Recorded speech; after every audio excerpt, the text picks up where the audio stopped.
I'm Dr. Henry C. Ficklin, pastor of the Vernon Baptist Church, and I want to remind parents who are raising small children to be mindful of the way that you behave with them as well as the way you discipline them, because your discipline has a consequence on their lives.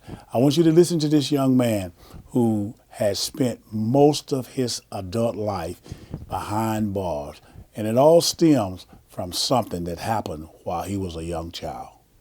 I was 8 years old when I first went to jail, sir. Coming from a broken home, abusive home, not sexually, my dad used to put his hands on me a lot.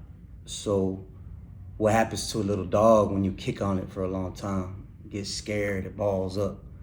But eventually you keep kicking that little dog, it gets mad, it kicks into self-defense mode, and it starts lashing out.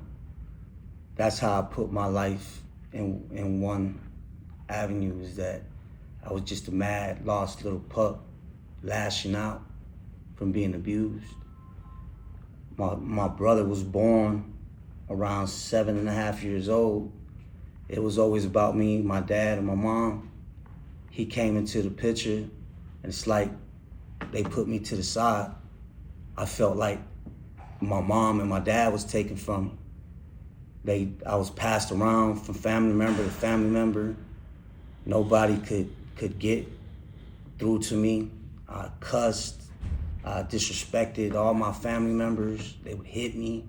I still wouldn't listen, till where they just got tired of hitting me and was like, man, somebody else come pick them up. What are some of the reasons that you was in jail? Mainly violence and drugs. Me, instead of being like my dad and taking it out on my family, after those older guys did what they did to me and beat it into my head that it wasn't right to disrespect your family, no matter what they do to you, that's your mom or your dad, you don't ever disrespect them. So after that,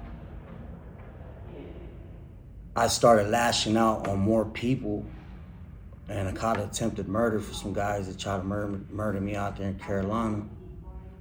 I remember my dad helped me get away to Texas, and he was crying, looking at me. And I turned to him and I'm like, why are you crying, Dad? He's like, what are you doing? I didn't raise you like that. I didn't raise you to be killing people and doing all this. And I looked at him, I said, what do you mean? You made me like this. What do you think all them ass whoopings did to me, Dad? I said, you think that made me into, I said, that made me angry. I said, that made me lash out. I said, but unlike you, I'm not a coward, man. You took it out on your family, you took it out on your kids, on the people that you love. Me, I took it out on everybody else. You're getting out of jail soon, getting out of being in custody soon. What do you plan to do?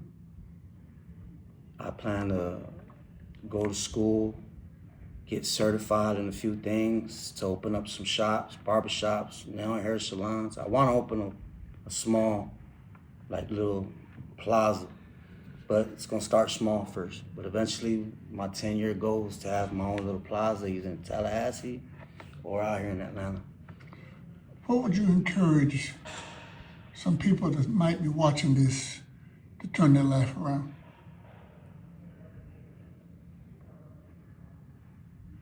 The streets ain't never been where it's at, especially now.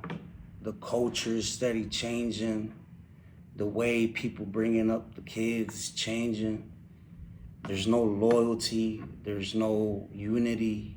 There's no unity anymore. Once in the institution, always in the institution. That's what I was always told, and that's the way it's been. It's been hard to get out these institutions.